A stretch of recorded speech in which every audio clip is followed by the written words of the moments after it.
il pose la question de savoir est-ce que la mesure du vice-premier ministre et ministre de l'Intérieur est observée au niveau de l'Assemblée provinciale de Kinshasa. Moi, je suis le premier opposant de cette mesure. Moi, je suis légaliste, je suis constitutionnaliste. Je ne puise pas mes prérogatives du vœu-permis de l'Intérieur, moins encore du cabinet du chef de l'État. J'ai été élu par le peuple qui m'a conféré deux pouvoirs, de légiférer et de contrôler. Honorable député, combien coûte concrètement un député provincial au contribuable quinois? Honorable président, honorable membre du bureau, c'est une question épineuse. C'est une question épineuse. J'ai la déception de vous dire que je ne saurais pas vous dire combien on me paye. Pour des raisons. Et dites-nous, la taxe de stationnement que le gouvernement provincial perçoit, c'est pour que le motard stationne où? Merci, honorable président, pour votre question très pertinente. Jusqu'alors, ils stationnent là où ils veulent. L'État vient seulement ramasser de l'argent. Mais je vais vous choquer pour vous dire, toute cette somme se paie sur la rue et la ville de Kinshasa n'encaisse rien.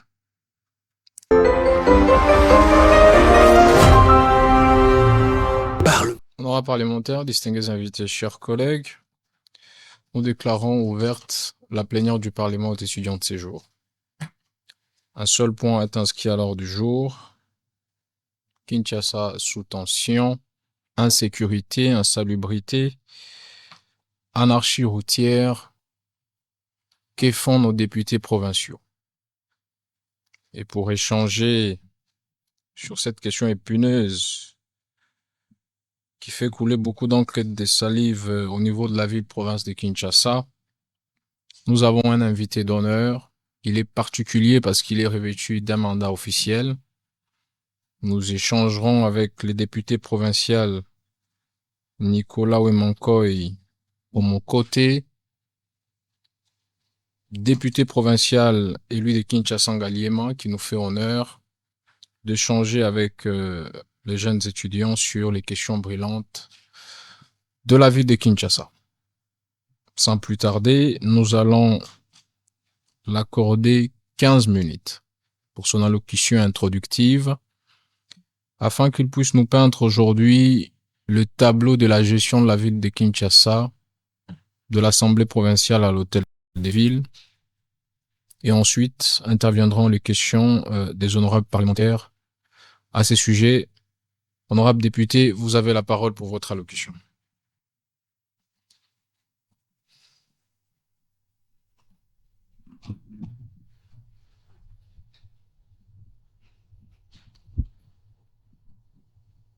Honorable président, honorable membre du bureau, honorable député et très chers collègues. C'est un honneur pour moi de prendre parole devant cette tribune pour échanger avec les collègues les enjeux de la ville de Kinshasa. Je tiens à remercier le président de l'Assemblée provinciale de Kinshasa, j'estime bien, pour l'honneur qui m'a fait. Président du Parlement des étudiants, si vous voulez. J'estime que vous le méritez. Ah, merci. Je vous remercie pour cette invitation. Merci. Et ce Parlement des étudiants est considéré pour moi comme une académie parlementaire et d'un droit par excellence qui va permettre, on sait qu'on est des bons parlementaires dans la législature à venir. Parce que je suis député provincial et j'ai déjà fait 2 ans. J'ai quand même l'idée de la qualité des députés que le peuple a envoyés à l'Assemblée provinciale de Kinshasa. Il y a assez d'inquiétudes parce que dans notre pays, il n'y a pas un lieu où on forme les parlementaires. Quelqu'un qui était agisteur, quelqu'un qui était plombier, quelqu'un qui était maçon, le peuple l'envoie à l'Assemblée provinciale de Kinshasa et là-bas, vous commencez un travail que vous n'avez jamais appris. Honorable président, honorable membre du bureau, honorables députés et très chers collègues. Comme vous le savez, la ville de Kinshasa a été consacrée comme une province à travers la Constitution. Elle est une ville, mais elle a les statuts de province. Elle est composée, comme vous le savez, comme moi parce que nous sommes élus, de 24 communes. Au sein de la ville de Kinshasa, nous avons des institutions politiques. Il y a d'une part, la première d'ailleurs, l'Assemblée provinciale de Kinshasa, et la seconde, c'est l'exécutif provincial qu'on appelle le gouvernement provincial. Le gouvernement provincial est composé d'au moins du député, du ministre provincial, voulais-je dire. Il y a également les régies financières et des établissements publics provinciaux. Au niveau de l'Assemblée provinciale de Kinshasa, nous avons des organes politiques. Il y a d'une part la plénière, qui est l'organe suprême. Il y a d'autre part le bureau de l'Assemblée provinciale de Kinshasa, qui est composé du président, du vice-président, du rapporteur adjoint et enfin du questeur. Au niveau de l'Assemblée provinciale de Kinshasa, pour que l'Assemblée fonctionne convenablement, il faut qu'il y ait des commissions permanentes. Les commissions permanentes aident, ce sont des organes techniques qui aident l'Assemblée provinciale à statuer sur certaines questions spécifiques, voulais-je dire. Il y a d'abord la commission politique, administrative et juridique, dont je suis le président, j'ai du député. Il y a la commission ECOFIN et de contrôle parlementaire, qui est composée du député, géré par l'honorable Kadima, Justin Moïse, l'élu de Kitambo. Il y a la commission environnement et aménagement du territoire. Il y a la commission de la diplomatie parlementaire. Il y a la commission socio-culturelle, la commission droits de l'homme. Voilà un peu les quelques commissions qu'on appelle organes techniques qui composent l'Assemblée provinciale de Kinshasa. L'Assemblée provinciale de Kinshasa a deux principales missions. La première, c'est la législation. Édicter de lois provinciales qu'on appelle des édits provinciaux. Ça, c'est d'une part. D'autre part, c'est la mission du contrôle, parce que, comme vous le savez, dans notre pays, nous avons trois sortes de contrôle. Il y a le contrôle administratif, qu'on appelle d'autre part le contrôle financier exercé par l'IGF. Nous avons en deuxième position le contrôle juridictionnel qui est exercé par la Cour des comptes. Et troisièmement, nous avons les contrôles politiques qui est exercé par les organes délibérants.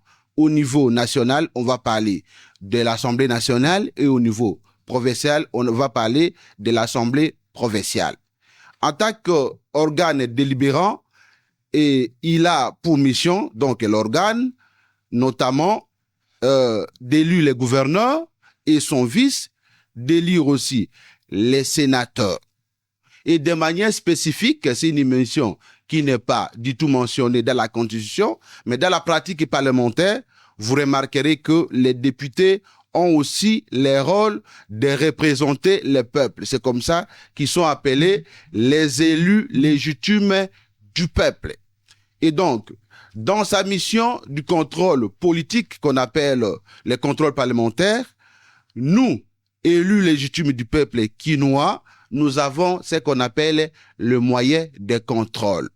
Les moyens de contrôle, il y a notamment la question orale avec ou ça débat, il y a la question écrite, il y a la question d'actualité, nous avons l'émission de contrôle, nous avons les auditions en commission, nous avons l'interpellation et enfin nous avons la motion de défiance et la motion de censure. Je crois que vous les maîtrisez bien. On parle de la motion de censure, c'est lorsqu'on vise le numéro 1 de l'exécutif et lorsqu'il y tombe. Et donc, tout le gouvernement est réputé démissionnaire. Et nous avons d'autre part la motion de défiance qui vise seulement un seul membre du gouvernement. Et donc, voilà à quelques mots ce que l'Assemblée provinciale est censée faire. Au niveau du gouvernement provincial, le gouvernement provincial a pour mission de concevoir et d'appliquer la politique du développement de la ville de Kinshasa. Et pour que cette politique soit appliquée, surtout que nous sommes dans une session budgétaire, la session de septembre, le gouvernement doit commencer d'abord par déposer ce qu'on appelle la reddition des comptes. Qu'est-ce qu'est la réduction des comptes? La réduction des comptes, c'est un projet dédié que le gouvernement soumet à l'Assemblée provinciale pour rendre compte de ce que ce dernier a eu à réaliser. Vous avez obtenu l'accord de l'Assemblée pour voter, par exemple, un budget de 2 milliards de francs congolais, comme est le cas de Daniel Bumba Lubak, et la ministre ou le ministre des Finances vient à l'Assemblée provinciale pour rendre compte, parce que vous savez, nous avons tous l'obligation de ce qu'on appelle la redevabilité. Et le gouvernement vient rendre compte au niveau de l'organe qui l'a engendré pour dire il y a eu des prévisions budgétaires de 2 milliards de francs congolais. Les assignations ont été accomplies à 40%, à 30% et à 50%. Et vous le savez bien comme moi que les budgets, ce sont des prévisions en dépenses comme en recettes. Et le gouvernement doit dire, j'ai prévu que la DGRK mobilise autant d'argent, mais au vu des réalités, la DGRK a atteint ses assignations ou n'a pas pu atteindre ses assignations à cause des réalités sur le terrain, soit il n'y avait pas de moyens de mobilité, parce que vous connaissez, la ville de Kinshasa est tellement grande parce qu'elle dépasse même le Rwanda. Pour mobiliser les recettes, il faut commencer par une vraie campagne pour amener les Congolaises et les Congolais au civisme fiscal. Et donc, la ministre ou le ministre des Finances vient nous dire on a atteint les assignations ou on n'a pas atteint les assignations. Voici ce qu'on a pu réaliser en termes de mobilisation des recettes. Et en termes de dépenses, le gouvernement doit aussi nous dire, à travers les ministres ou la ministre des Finances, qu'on a prévu de construire autant de kilomètres, on a prévu de construire autant d'écoles, on a prévu de construire autant de chantiers, mais on a atteint les assignations pour les budgets d'investissement ou les budgets de consommation à telle hauteur. Et l'Assemblée provinciale a le pouvoir de dire que le projet de dit est rejeté parce que le gouvernement n'a pas accompli la mission pour laquelle l'Assemblée lui a confié. Et cette fois-là, le gouvernement sera réputé démissionnaire. Et si l'édit est reçu, pour notre cas, ça va se faire la semaine prochaine, si nous estimons que le gouvernement a fait le travail pour lequel nous lui avons assigné, nous recevons ça avec amendement. Après vient la grande étape où le gouverneur lui-même va venir défendre les budgets 2026. Lorsqu'il va défendre les budgets, nous allons discuter avec lui. Ce que j'ai oublié pour vous dire est que l'Assemblée provinciale a une autonomie administrative et financière. L'Assemblée provinciale envoie pour son fonctionnement sa dotation au niveau du gouvernement provincial pour être inclus dans la loi des finances qu'on appelle au niveau de la ville de Kinshasa et dit budgétaire. Parce que si au niveau national, on appelle de lois au niveau provincial, les lois provinciales, on les appelle les édits provinciaux. Et donc, lorsque le gouverneur défend les budgets et que nous estimons que les budgets renferment les desiderata des Quinoises et des Quinois, nous allons voter ces budgets. C'est à partir de là que le gouvernement va rentrer fièrement pour accomplir les missions que nous, vos élus, les élus du peuple quinois, nous allons examiner pas à pas l'accomplissement de cette mission.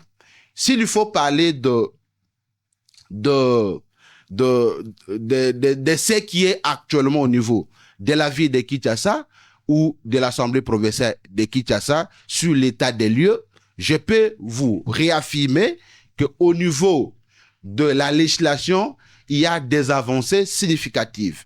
Moi-même, votre collègue, j'ai à initier 2 propositions d'édit, premièrement portant modification de l'édit 001 portant création de la DGRK qu'on appelle régie DGRK, la direction générale de Kinshasa, et je viens encore d'initier une proposition d'édit portant réglementation des transports en commun par taxi-moto dans la ville de Kinshasa. Et vous savez bien que notre code de la route date de 1978.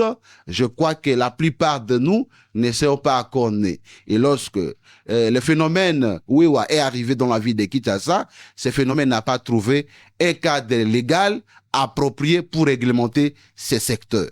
Comme la loi est une codification des besoins du peuple, j'ai été motivé de proposer cet édit pour réglementer ces secteurs qui ne renferment pas que des délinquants. Je vais vous choquer ici pour vous dire que les motards font entrer au moins $100,000 par jour dans la ville de Kinshasa à travers la taxe de stationnement, multiplié par 26 jours ouvrables, et nous avons dans le secteur des motards, à travers la taxe de stationnement, $2,600,000 le mois. Et donc, c'est un secteur non négligeable. Ces gens-là ne peuvent pas être continués à être appelés comme des délinquants. Ils doivent aussi être appelés comme des vrais opérateurs économiques que nous avons l'obligation tous d'encadrer. Nous savons qu'il y a des inciviques parmi eux, mais tout le monde n'est pas incivique. Il y a des licenciés,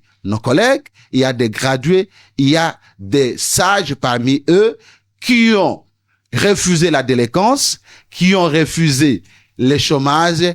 Ils ont décidé de pouvoir activer ces secteurs pour nourrir non seulement leur famille, mais aussi la ville de Kinshasa. Parce que derrière chaque motard, il y a une femme, il y a un homme, il y a une jeune fille, il y a un jeune garçon qui a refusé de faire le Kuluna, mais qui a bravé la peur de la route pour se chercher quoi nourrir le peuple. Néanmoins, il y a d'autres collègues qui ont initié d'autres propositions de notamment l'honorable Diabanza Mouananen, qui est l'élu de Matete, qui a initié une proposition de dit portant protection de la population quinoise contre les actes odieux commis par nos amis qu'on appelle communément les Kuluna. Je suis le président de la commission des lois. Je suis en train de travailler toute la semaine prochaine pour mettre à disposition de l'Assemblée tout l'arsenal juridique que les élus du peuple ont proposé pour protéger les Quinoises et Quinois. Et donc, au niveau du contrôle, c'est là où le bilan est un peu mitigeux. Je dois vous dire avec certitude que je suis parmi les députés les plus libres de l'Assemblée provinciale de Kinshasa. Lorsque je vois que c'est la couleur noire, je vous dirai que c'est la couleur noire.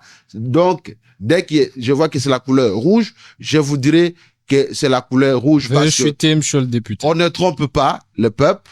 Le peuple mérite qu'on lui dise la vérité. Voici de manière sommaire ce que je vous ai amené. J'estime que c'est un moment de partage, d'expérience. Nous devons compter sur la jeunesse. La jeunesse doit être préparée parce que si la jeunesse n'est pas préparée, lorsqu'elle sera au pouvoir, elle ne saura pas à quelle sauce se vouer. Je vous remercie, monsieur le président, chers membres du bureau. Je remercie, estimés collègues, pour votre attention soutenue. Merci beaucoup. Merci beaucoup, monsieur le député. Merci de prendre place. Mais avant ça, je voulais rebondir rapidement sur une question fondamentale. C'est les chiffres vertigineux que vous donnez sur le motard. Hein, très rapidement, je sais que l'édit va peut-être rapidement être voté, mais dites-nous, la taxe de stationnement que le gouvernement provincial perçoit, c'est pour que le motard stationne où? Merci, honorable président, pour votre question très pertinente. À mon cabinet, comme président de la commission politique administrative et juridique, j'ai auditionné, parce que j'ai cette émission, d'auditionner le gouverneur, les vice-gouverneurs et tous les membres de l'exécutif provincial, notamment le bourgmestre. Je lui ai posé la question. Avant d'interdire, pour que quelqu'un puisse commettre la contravention qu'on appelle le mauvais stationnement, oui. il doit y avoir des parkings. Quel est le plan de la ville par rapport à la situation de parking?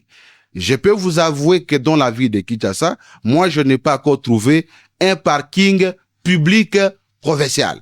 Et donc, c'est illégalement que nos frères et sœurs qui exercent les métiers de taxi-moto sont appréhendés pour la contravention de mauvais stationnement. Pour interdire à quelqu'un, parce que l'État est régi sur base de normes, il faut faire voir à quelqu'un que désormais tu vas te stationner ici. Lorsqu'il va se déraper de cette obligation, qu'il peut tomber sous les coups de la prévention des mauvais stationnements. Et donc, jusqu'alors, ils stationnent là où ils veulent. L'État vient seulement ramasser de l'argent. Mais je vais vous choquer pour vous dire, toute cette somme se paie sur la rue et la ville d'Kinshasa n'encaisse rien.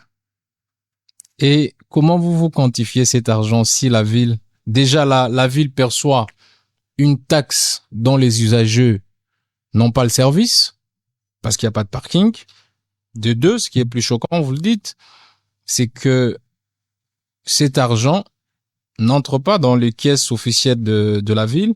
Déjà, comment vous avez quantifié ces chiffres et à quel moment s'effectue le coulage de ces recettes? Parce qu'il y a des terminaux, hein, ils payent avec un terminal, il y a des agents sur les arrêts bus.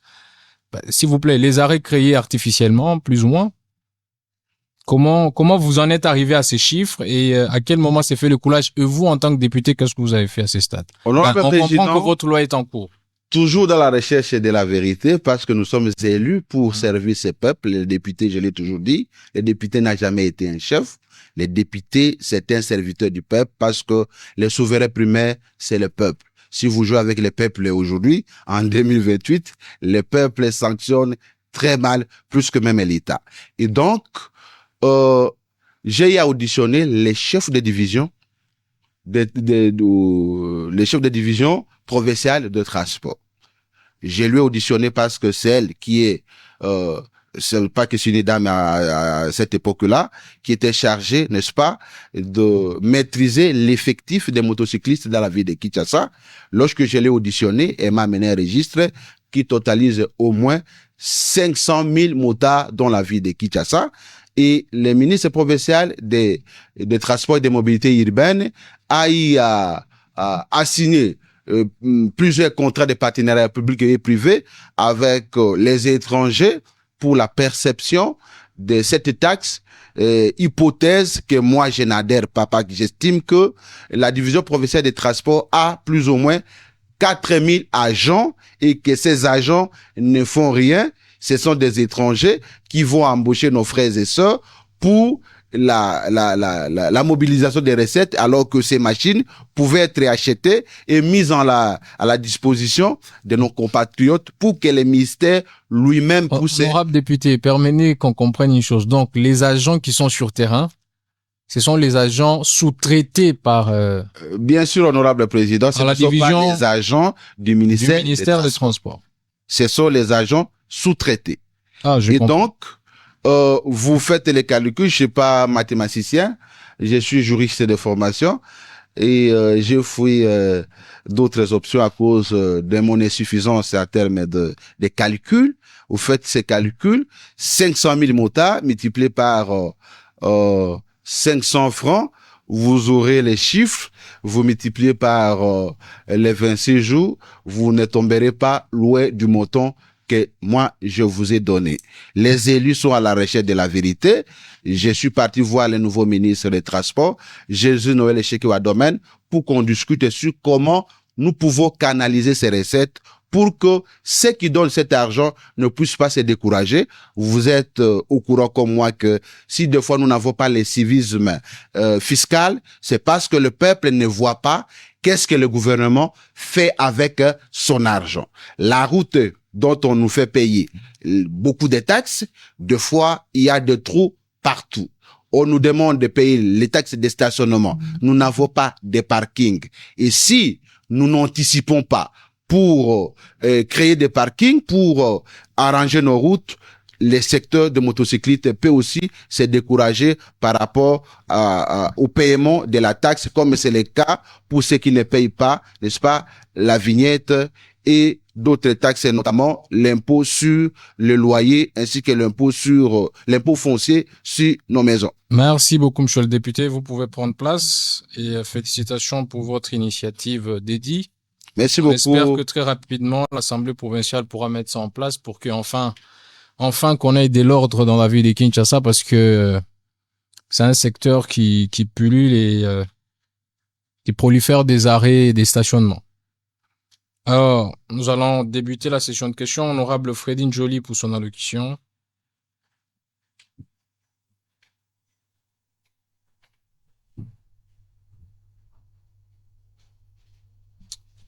L'honorable Albert Omangolo se prépare. Honorable Président, honorable membre du bureau, chers collègues, je vous exprime ma plus haute gratitude pour cet octroi de la parole dans cet espace d'oralité républicaine. Et avant que je pose une question, il est regrettable de constater l'état actuel ou l'état bordélique dans lequel se trouve la ville de Kinshasa. Une ville qui devrait briller, une ville qui devait inspirer l'ordre et l'espoir est devenue aujourd'hui une ville abandonnée, mal gérée, plongée dans une décrépitude. Les routes sont détruites. Une insécurité alarmante installée. Une ville qui devait être bien gouvernée est devenue aujourd'hui une ville livrée à elle-même. Mais je m'en veux pour poser directement la question à l'honorable Nicolas.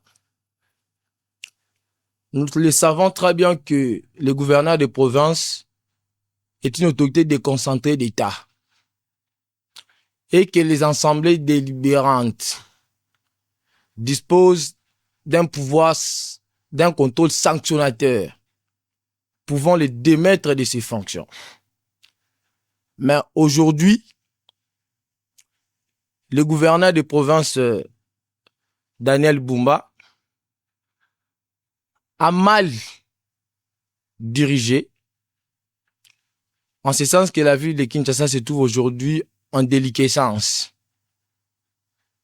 Parce que vous le savez très bien que, comme vous l'avez affirmé au début, que entre l'exécutif, il y a une collaboration fonctionnelle et une collaboration sanctionnée. À tel point qu'on peut prendre des motions de censure, des motions de défiance. Mais je m'en vais pourquoi les députés provinciaux n'ont-ils pas voté une motion de défiance qui est un renvoi individuel pour limoger le gouverneur de province qui a plongé aujourd'hui la ville de Kinshasa dans un état bordélique. Et la dernière question est celle de savoir. Nous savons que l'article 1er de la Constitution dit nous avons la République démocratique du Congo est composée de 25 provinces et la ville de Kinshasa a statut de province. Et l'article, je pense, 3 cite les entités territoriales décentralisées, villes, communes, secteurs et chefferies. Est-ce que Kinshasa est une ville ou est une province? François Avoadi. Merci, honorable Freddy. On va prendre l'honorable Albert. Comme ça, vous répondez à 2 questions au même moment.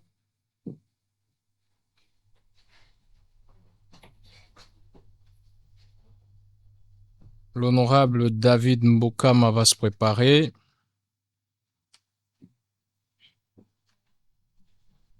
Et l'honorable Exaucé Boka là aussi.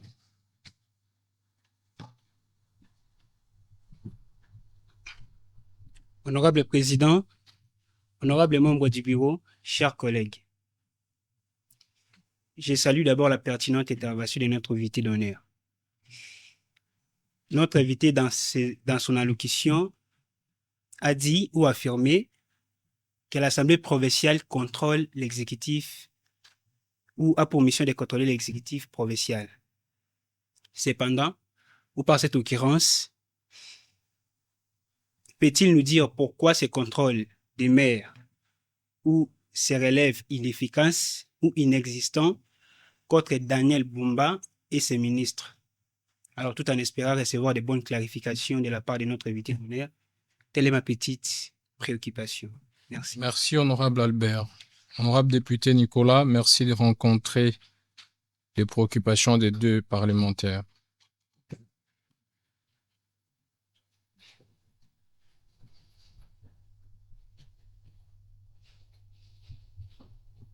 Merci, honorable président, pour l'octroi de la parole.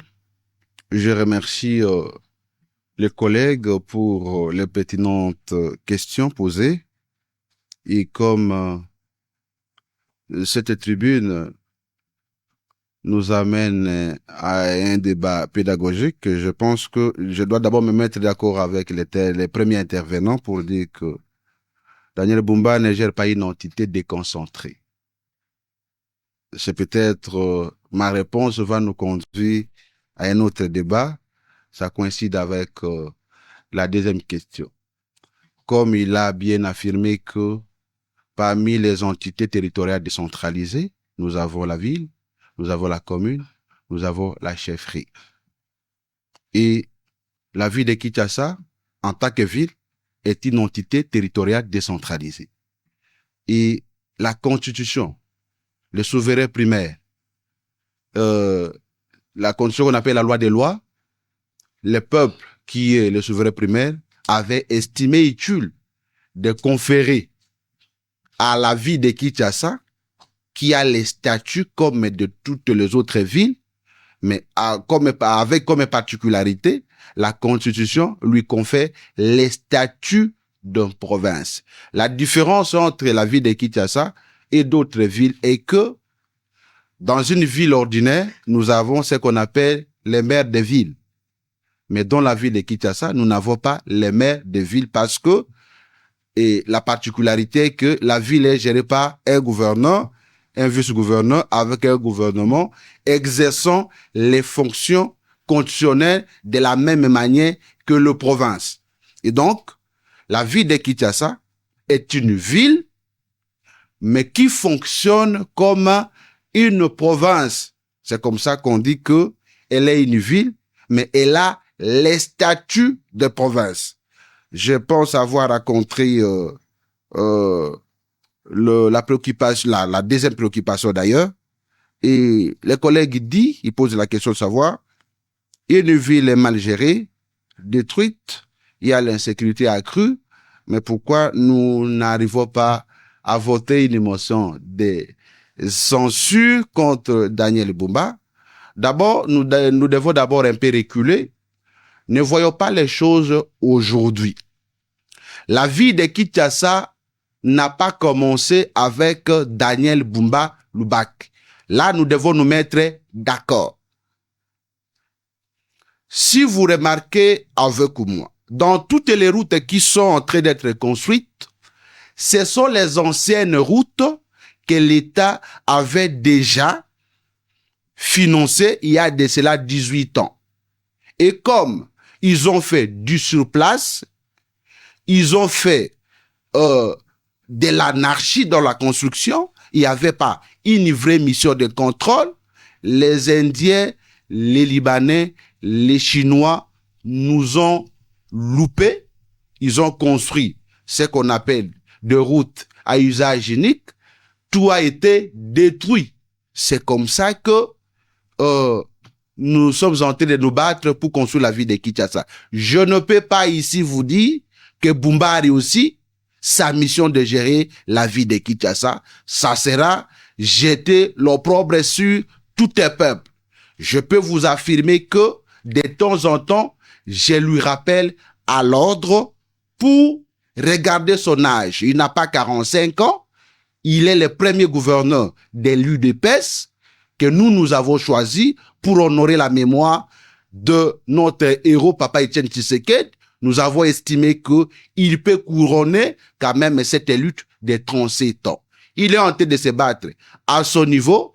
Lorsque nous allons estimer qu'il est totalement à l'état de nous amener dans une direction que le peuple ne veut pas, nous, députés provinciaux de la ville de Kinshasa, nous allons nous assumer et Bumba va partir. D'ailleurs, pour votre formation, il y a un collègue. La motion ne tombe pas par hasard. Comme je vous ai énuméré les moyens de contrôle. Il faut qu'une interpellation soit d'abord déposée. L'interpellation peut conclure à des recommandations, soit au vote d'une motion. Le collègue Obem Mounakou Isukama, qui est l'élu de Mongafou, avait déjà déposé une interpellation contre le gouverneur de la ville de Kinshasa pour la gestion de la dite ville.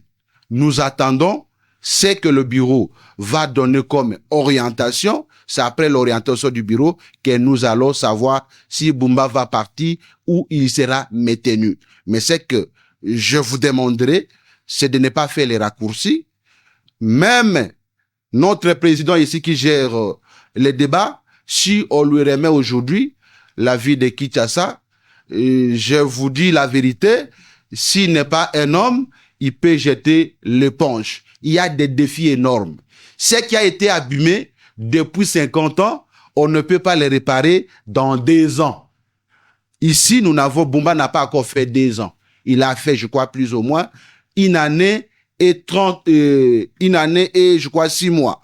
Et donc, je ne les décharge pas. Moi-même, je suis l'auteur d'une question orale avec débat adressée au DG de la RASKIN qu'on appelle Régie d'assainissement de la ville de Kinshasa. Il doit venir pour nous dire pourquoi la ville est sale. La ville est trop sale. Il y a des curages qui sont faits, mais des fois les immondices rentrent là où on les a sortis, alors que pour sortir les immondices, la ville a sorti l'argent pour les curages. Mais pour les décharges de ces immondices, le DG est inerte. Il est dans son bureau climatisé, élu légitime du peuple. J'ai pris cette résolution de les sortir dans son bureau climatisé pour se présenter devant la représentation provinciale. Si ces réponses ne seront pas satisfaisantes, une résolution de sa déchéance sera votée. La différence avec le gouverneur, pour les gestionnaires des régies, on ne dépose pas contre eux la motion de défiance ou de censure, on dépose un projet de résolution de déchéance pour son départ. Par rapport à la deuxième question des collègues, qui dit presque la même chose, la ville de Kinshasa,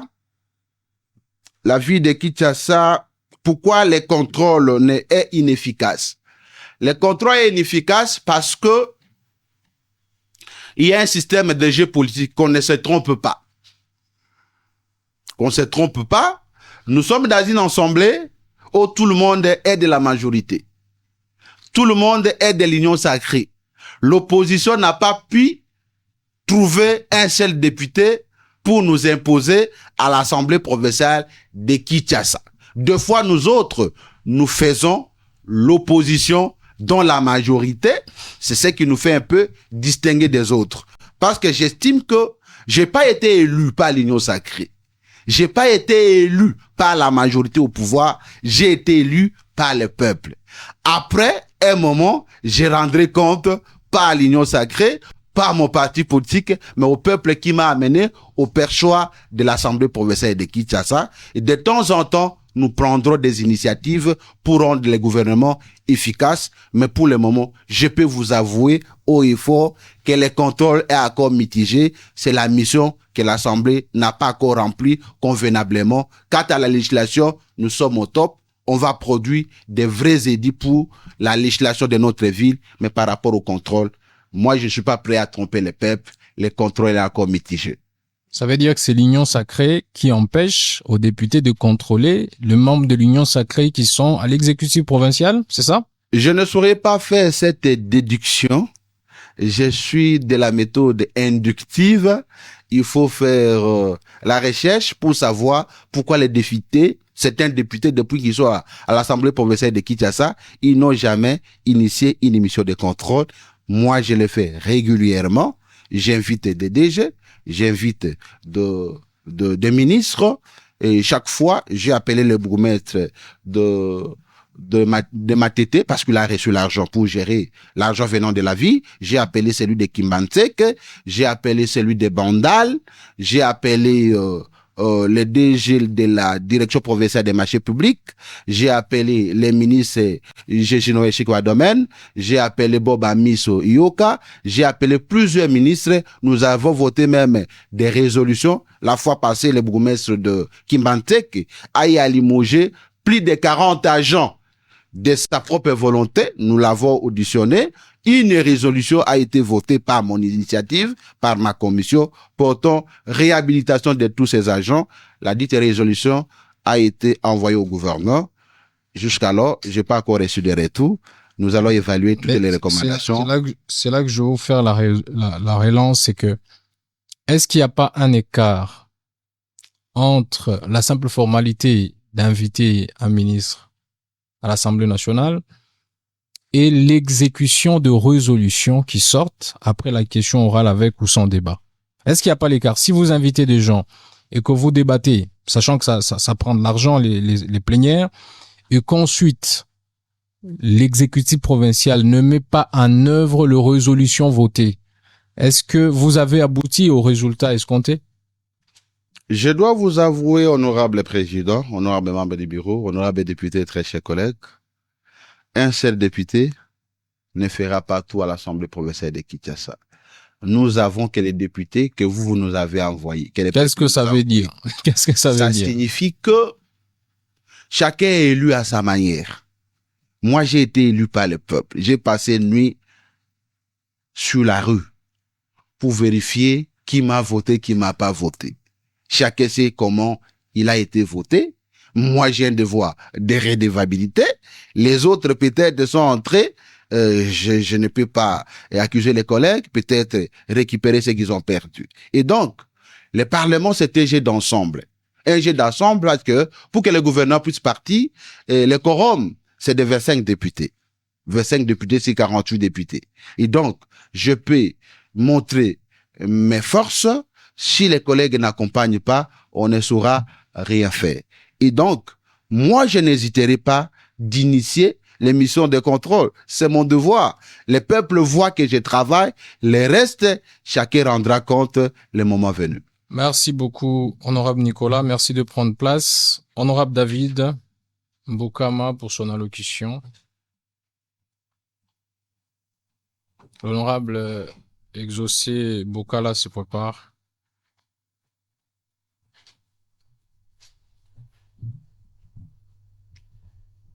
Cher Président, merci pour la parole accordée. Chers collègues, je m'excuse. Permettez-moi, en tant que jeune engagé dans le suivi, de l'action parlementaire, de rappeler que la mission première d'une assemblée provinciale est de légiférer utilement pour le développement local, comme l'a si bien souligné notre invité d'honneur. Cependant, légiférer ne signifie pas simplement adopter des édits, mais adopter des édits à fort impact, mesurable et bénéfique pour les citoyens. Dès lors, ma question est la suivante. Combien d'édits réellement impactants ont été adoptés par l'Assemblée provinciale de Kinshasa au cours de cette législature? J'ai dit, honorable président. Allocution.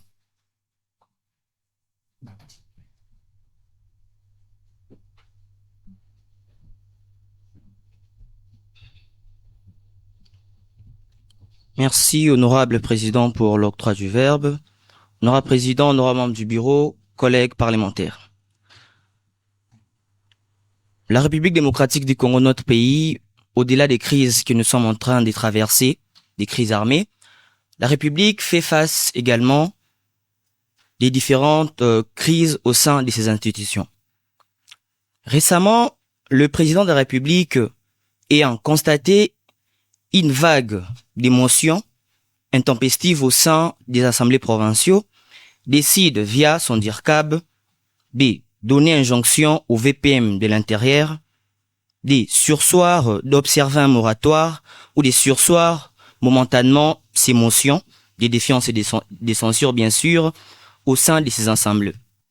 Récemment d'ailleurs, l'Assemblée provinciale de l'Olab, je cite, a adopté une résolution par laquelle elle s'interdit elle-même désormais d'exercer les contrôles sur l'exécutif.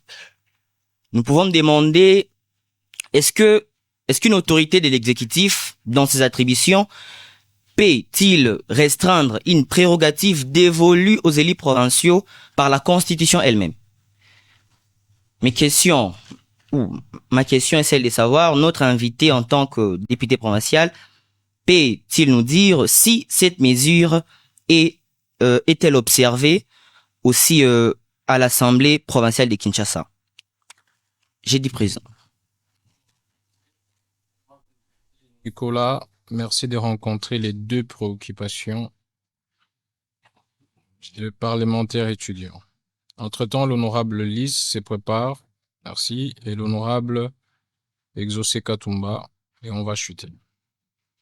Honorable Président, honorable membre du bureau, merci pour la parole accordée. Les collègues posent la question de savoir combien d'édits impactants ont déjà été votés par l'Assemblée provinciale de Kinshasa pendant cette législature. À ce jour, sur mon tiroir, nous avons 5 édits, propositions d'édits parce que ce ne sont pas encore votés. Ils ont été déclarés recevables par l'Assemblée plénière. Ces propositions d'édits ont été envoyées à la commission PAJ pour toilettage. Après, peut-être il faut que je vous renseigne sur le parcours d'un édit provincial. Un édit provincial, c'est l'initiative d'un ou de 2 députés qui estiment qu'il fallait réglementer, mais il fallait réglementer parce que nous avons des domaines. Il y a les domaines du règlement, il y a aussi les domaines de la loi. Et si vous estimez que la question abordée se trouve dans le domaine de la loi, c'est à ce moment-là que vous pouvez proposer un édit. Lorsque vous le proposez, vous déposez au bureau de l'Assemblée provinciale de Kinshasa. Le bureau envoie au bureau d'études de l'Assemblée provinciale de Kinshasa. Nous avons des vraies propositions d'édits impactants qui vont être votées définitivement, entre autres la mienne, que je vous ai expliqué ici. Vous savez que les motocyclistes méritent d'être protégés, les usagers méritent d'être protégés et l'État mérite aussi d'encadrer ce secteur parce que il est générateur de recettes. Quant à ce, j'estime avoir rencontré la préoccupation de mon distingué collègue. Un autre collègue dit quelle est ma vision. Il pose la question de savoir est-ce que la mesure du vice-premier ministre et ministre de l'Intérieur est observée au niveau de l'Assemblée provinciale de Kinshasa. Moi, je suis le premier opposant de cette mesure. Moi, je suis légaliste, je suis constitutionnaliste. Je ne puise pas mes prérogatives du VPM de l'Intérieur, moins encore du cabinet du chef de l'État. J'ai été élu par le peuple qui m'a conféré 2 pouvoirs, de légiférer et de contrôler. Et les chefs de l'État ne cessent de le dire que le contrôle est un levier de développement. Lorsque un gestionnaire n'est plus contrôlé, il devient laisser le mettre à bord. Je suis déçu, même estomaqué, d'apprendre que d'autres collègues ont déjà jeté l'éponge. Ils sont au front, mais ils ont jeté déjà l'arme de guerre en décidant, en votant une proposition de résolution s'interdisant de contrôler. Si vous ne contrôlez plus, vous ne légiférez plus, vous serez un député d'émolument. Il serait mieux qu'on ferme les assemblées provinciales si jamais elles ne font pas le travail pour lequel le peuple les a envoyés. Et donc, pour ma part, en tant que légaliste, la mesure du VPM de l'intérieur est inconstitutionnelle, mais aussi illégale. Parce que si j'étais encore avocat à mon temps, j'allais même soumettre la question à la Cour constitutionnelle pour juger de la constitutionnalité de cette mesure-là. Parce que cette mesure empiète les prérogatives des députés que nous sommes. Les contrôles qu'on évite, c'est un contrôle alimenté. C'est vrai, dans plusieurs assemblées, tous les moyens de contrôle ne sont pas exercés pour contrôler. Il y a des collègues qui n'ont pas de bonne foi, qui émettent les mesures de contrôle pour déstabiliser l'appareil politique. Dans ce point de vue, au nom du pouvoir lui revêtu par la Constitution de contrôler la territoriale pour des raisons de sécurité, il appartient au VPM d'identifier les provinces concernées par la déstabilisation des institutions, convoquer les députés concernés qui sont peut-être trempés dans la corruption pour déstabiliser les institutions, pour les sanctionner individuellement. Mais freiner tout un appareil politique à cause, d'ailleurs, parmi vous, vous avez lu les communiqués de la présidence, on a dit, dans certaines provinces, il y a les mouvements de déstabilisation des institutions. D'un cas particulier, on ne peut pas généraliser. Dans la ville de Kinshasa, le contrôle sera mené. S'il faut qu'on vote une motion de défiance ou de censure, je serai là si c'est l'intérêt du peuple quinois qui est pris en jeu. Monsieur le député, vous dites qu'il faut que le VPM convoque les députés, les sanctions. Est-ce qu'un VPM a le droit de sanctionner un député? Je pense que nous ne sommes Parce que vous êtes légaliste. Nous ne sommes pas compris avec l'honorable président. Je pense qu'en droit administratif, le contrôle et les compétences sont d'attribution. Le principe est que tout le monde est incompétent. N'est compétent que celui dont la loi reconnaît une parcelle de pouvoir. Et donc, le VPM de l'intérieur, qui est le patron de la territoriale, les garants de la sécurité de tous les peuples congolais, il est en mesure de mettre en place une émission de contrôle sécuritaire pour identifier, n'est-ce pas? C'est cette émission-là qui va identifier ceux qui mettent du trouble. Et si ils ont commis les actes contraires à la loi, ils peuvent être mis à la place de la justice pour être jugés si les faits par et commis sont constitués des infractions, mais nous retenons que tout le monde aussi jouit du principe de ce qu'on appelle la présomption d'innocence, parce que l'acte de naissance d'une infraction, c'est le jugement. Et donc, si le juge n'a pas encore dit le dernier mot, la personne qui est déférée devant la justice est présumée innocente. Et donc, le VPM n'a pas le pouvoir d'interpeller, mais il a le pouvoir de mettre en place une émission d'enquête pour identifier ceux qui mettent du désordre dans les institutions. Merci beaucoup, honorable Nicolas. Veuillez prendre place. On va prendre deux dernières questions. Honorable Bliss, pour son allocution. Honorable Exaucé, rapporteur du Parlement aussi, se prépare. Et nous allons chuter.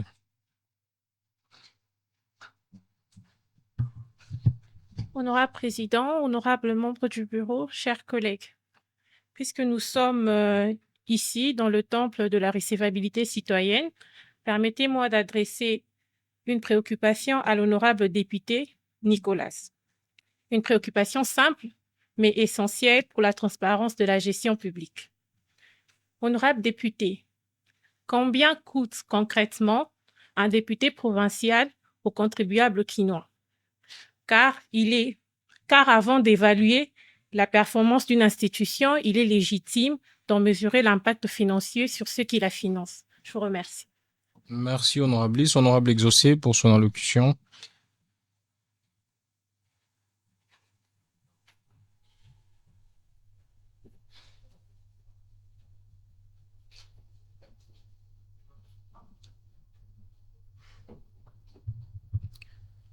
Merci pour la parole accordée, honorable président. Honorable président, honorable membre du bureau, distingués collègues parlementaires. Cher honorable Nicolas, je vais aller droit au but.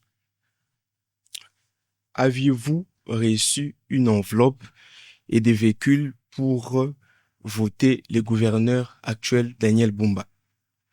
Chers collègues, car certaines sources concordantes nous renseignent que le pouvoir des contrôles des députés provinciaux a été hypothéqué au détriment de ce qu'ils ont reçu comme somme ou encore des cadeaux. C'est ce qui fait de sorte qu'au niveau de l'Assemblée provinciale, on y retrouve un manque de discipline, j'ai envie de dire aussi de l'incompétence, mais aussi des députés qui ne restent pas dans leurs attributions. Est-ce une manière de protéger ce qu'ils ont reçu en amont, ou encore il y a une autre raison cachée derrière? Alors je vous prie, honorable Nicolas, de répondre clairement à cette question, notamment pour éclairer l'opinion publique. J'ai ainsi dit, honorable président. Et les deux préoccupations des honorables parlementaires.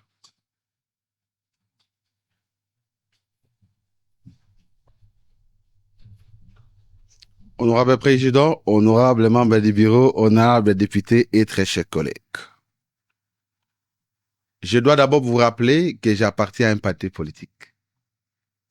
Ce parti politique s'appelle l'Action commune pour la République. Cher à l'excellence Elisée Tambwe-Mposh, dont je suis le directeur de cabinet. Et donc, ce parti politique défend certaines valeurs. Nous défendons le patriotisme. Nous défendons l'amour, le pouvoir de l'amour et non l'amour du pouvoir. Nous défendons servir et non se servir. Notre hymne national, hymne du parti s'appelle les patriotes. Ça signifie quoi? Elisée Tambwe-Mposh m'a nommé comme directeur de cabinet à sa qualité du président du parti sans me consulter. Il m'a nommé, il a mis dans les réseaux sociaux, ça m'a mis en difficulté pour pouvoir renoncer à ce pouvoir. Parce que il a vu à moi, n'est-ce pas, certaines qualités, certaines valeurs. C'est un monsieur qui a un parcours élogieux. Il vient du néant, il est maintenant au sommet, il peut être un modèle pour nous tous parce que il y a encore à espérer. Et avant de répondre à cette question, j'invite aux jeunes d'oser. J'ai aimé l'allocution de la collègue, dame. J'ai aimé l'allocution des hommes que je trouve ici. Si nous nous mettons ensemble à l'Assemblée provinciale, et la législature prochaine, parce que moi je vais renouveler les mandats, nous ferons une bonne Assemblée provinciale de Kinshasa. J'espère que 3 ans passés, moi, je ne pensais pas être député provincial. Moi, je vous rassure. C'est en un mois que Elisée m'a convaincu que tout peut changer dans ta vie. Même si tu es politique, tu peux servir le peuple avec ton honnêteté, avec ta sérieuxité, avec tes compétences. C'est comme ça que j'ai accepté malgré moi. Moi, je ne croyais pas à la politique. J'estimais que la politique est une démagogie. C'est un monde de mensonges. C'est un monde de la traîtrise. Elisée m'a dit, Dieu a mis devant tout le monde le choix de faire du bien ou de faire du mal. Tu as le droit de te faire corrompre ou tu as le droit de refuser la corruption. Ça, ce n'est pas l'école Tambwe que moi je soutiens. Il m'a appris que Lumumba n'a pas laissé d'immeuble. Kasavubu n'a pas laissé d'immeuble. Et Dieu a promis dans la Bible une seule chose à ses enfants, je ferai ton nom grand. Dieu n'a pas dit, je te donnerai assez d'immeubles. Pour que ton nom soit grand, ça travers les œuvres que vous allez poser ici. Et donc, si nous nous comportons comme tout le monde, nous serons qualifiés comme tout le monde. Ceux qui ont acheté les immeubles commencent à vendre parce qu'ils ne sont plus au pouvoir. Pour autant dire aux derniers collègues que moi, je ne touche pas au pot de vin. D'abord, pour voter, pour votre petite histoire, je n'ai jamais eu honte de le dire, je suis passé député par la suppléance. parce que nous avons deux sortes de suppléances. Il y a la suppléance par renonciation du mandat, c'est-à-dire il a été élu député national, député provincial, et moi étant son premier suppléant, il a renoncé au mandat provincial. Il y a aussi la suppléance par suspension, ça signifie que votre titulaire est nommé comme DG, comme ministre provincial, son mandat est suspendu. La différence est que pour Eliezer, peu importe ce qui peut lui arriver, il ne retournera jamais récupérer le poste de la députation provinciale parce que sa suppléance est de renonciation définitive. Mais pour d'autres collègues, dès que le patron du titre est révoqué ou démissionne, vous sortez, il va entrer. Pour autant vous dire que moi, ce n'est pas l'argent, ce n'est pas les véhicules qui importent dans ma vie. Pour votre petite histoire, je suis avocat, j'ai fait plus de 10 ans de carrière, j'ai commencé par une petite maison de $20 le mois, je suis monté par $40 le mois, par $65, par 350, et la députation m'a trouvé en train de mener ma petite vie. Avant d'être député, je vendais du pain à l'UPEN. Je vendais du pain Lédia et du pain Maman Poto à l'UPEN avant d'être même avocat. J'étais parti en Angola, j'étais un chaillère. Je vendais porte à porte de 6h à 18h. J'ai fait 7 ans pour avoir les frais académiques pour reprendre l'université de Kinshasa. C'est comme ça que j'ai terminé ma 5e année des humanités en 2001. J'ai obtenu mon diplôme d'État en 2007-2008. J'ai fait 7 ans pour chercher les frais académiques afin de me remettre sur le chemin de l'université. Et donc, avec tous ces efforts, honorable président, ce n'est pas un véhicule qui va nuire ma carrière. Ce n'est pas... Daniel Bumba n'a pas d'argent pour me corrompre. Celui qui va me corrompre n'est pas encore né. Je vous dis, je vous répète, je l'ai toujours dit qu'il n'a pas d'argent pour me corrompre. Mon âme coûte 10 000 mondes. Daniel Bumba ne peut pas acheter même un seul monde. Celui qui va me corrompre n'est pas encore né et ne sera plus dans ce monde. Honorable président, par rapport à la question de la collègue qui veut savoir combien les députés provinciaux touchent à terme d'émolument. C'est ça? C'est ça, collègue? Elle a dit combien coûte le député provincial. Je ne sais pas si j'ai bien saisi sa question. C'est effectivement ça. C'est ça, collègue. Honorable président, honorable membre du bureau, c'est une question épineuse. C'est une question épineuse. J'ai la déception de vous dire que je ne saurais pas vous dire combien on me paye. Pour des raisons. Des raisons parce que la première raison est que l'Assemblée provinciale se prononce à travers les rapporteurs. C'est le rapporteur qui est la bouche de l'Assemblée provinciale de Kinshasa.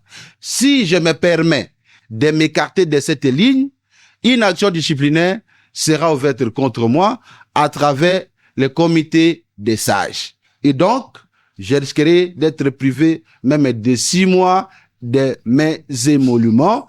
Et en tant que légaliste, soucieux de l'éthique professionnelle, je ne peux pas révéler, non seulement que je révèle mon salaire, les salaires d'autres députés seront aussi révélés au même moment parce que nous touchons la même chose.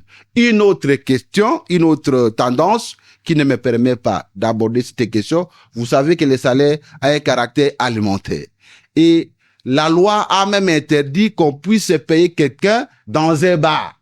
Ça signifie que lorsqu'on paye quelqu'un, il doit être lui-même devant l'agent payeur. On ne peut pas payer 2 personnes au même moment parce que chacun est censé garder son salaire.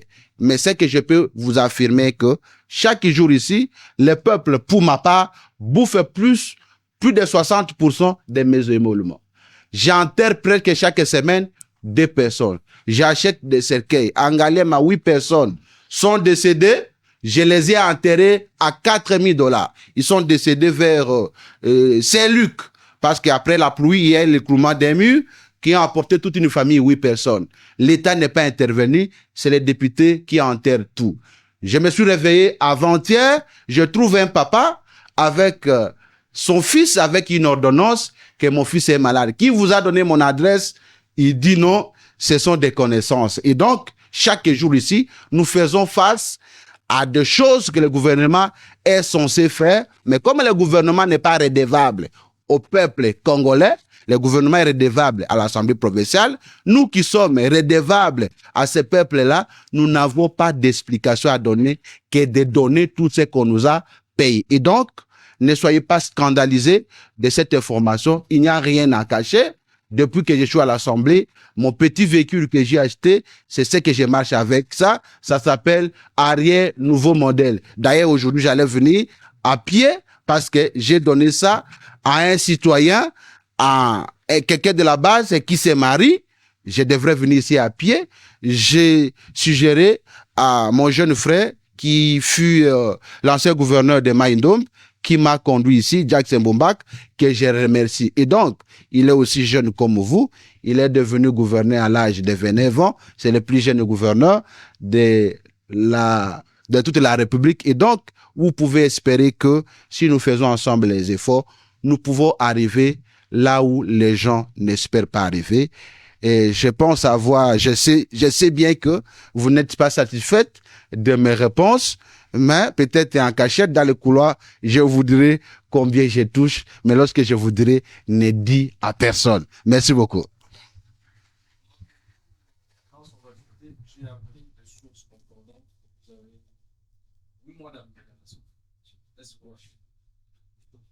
C'est l'occasion de clarifier cette question. L'Assemblée provinciale bénéficie d'une double allocation. D'une part, ce qu'on appelle la dotation locale. La dotation locale, c'est l'argent qui vient du gouverneur de la ville de Kinshasa. Il y a aussi ce qu'on appelle les frais de fonctionnement qui viennent du gouvernement central. Par rapport au niveau de la dotation provinciale, nous sommes aujourd'hui les 6. Un seul mois nous reste d'être payé, c'est le mois passé. Nous sommes les 6. En principe, on devrait nous payer depuis hier, mais nous n'avons pas encore reçu ça. C'est au niveau du gouvernement central que nous avons pas 8 mois, mais 6 mois d'arriéré, parce que les derniers salaires qu'on a reçus, c'est du mois de juin. Du juin jusqu'à maintenant, c'est plus ou moins 6 mois que nous ne sommes pas encore payés, parce que je ne peux pas encore tromper au nom du gouvernement qui fournit quand même des efforts pour nous payer. Je souligne que nous sommes dans une période de guerre.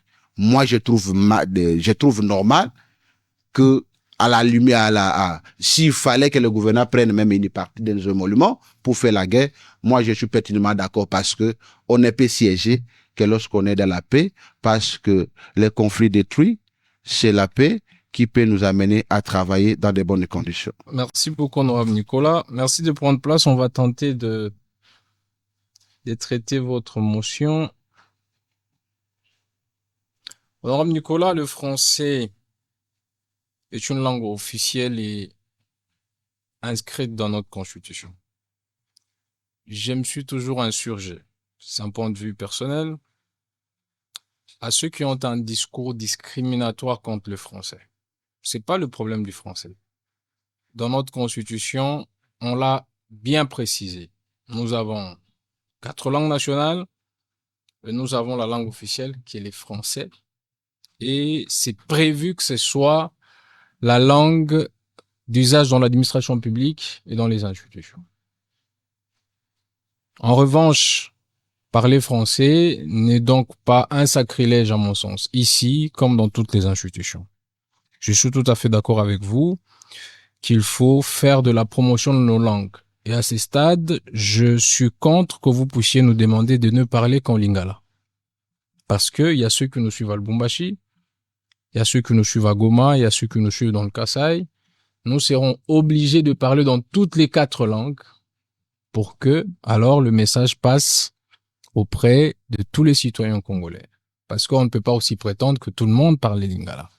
C'est là la difficulté. Par conséquent, le français étant la langue officielle, c'est la langue que tout le monde apprend sur tous les territoires nationaux. Contrairement au Lingala, c'est une zone, au Swahili, c'est une zone, au Kikongo, c'est une zone, ainsi que les Tsholuba aussi. Donc, pour essayer de rassembler tout le monde, parce que nous avons des bases à la fois maternelle, primaire, secondaire, c'est le français, on pense au moins que tout le monde, au minimum, peut comprendre le français, que de choisir une langue sur les 4. Ça, c'est la première position. La deuxième position, je suis d'accord avec vous. Et c'est prévu dans le règlement intérieur de l'Assemblée nationale et des assemblées provinciales. Le français reste la langue officielle de nos échanges, mais on peut, sur autorisation, accepter que notre invité ou qu'un parlementaire pose la question ou que la réponse soit donnée dans une de nos langues nationales. Donc, j'aurais voulu que dans le terme de jeu, vous puissiez dire que certaines questions seront répondues en lingala. On vous aurait dit volontiers.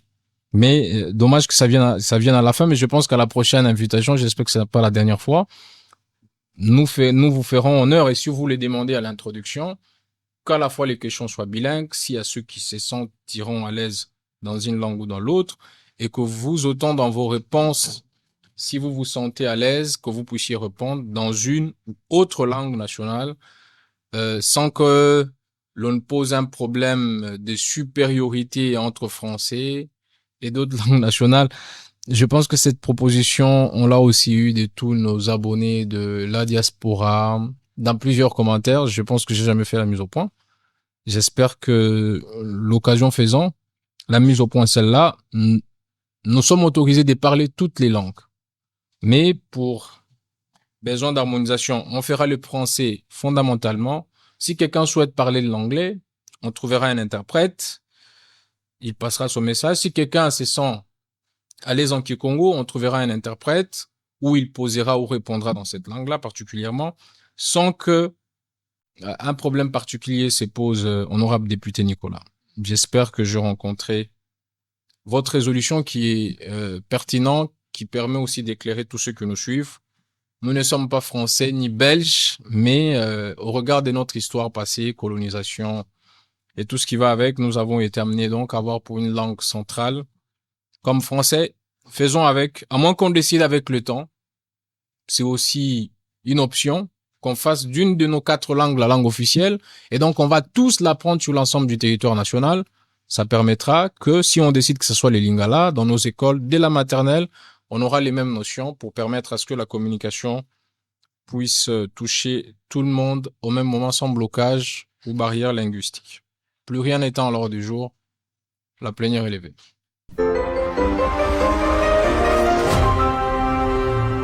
Parlement des étudiants.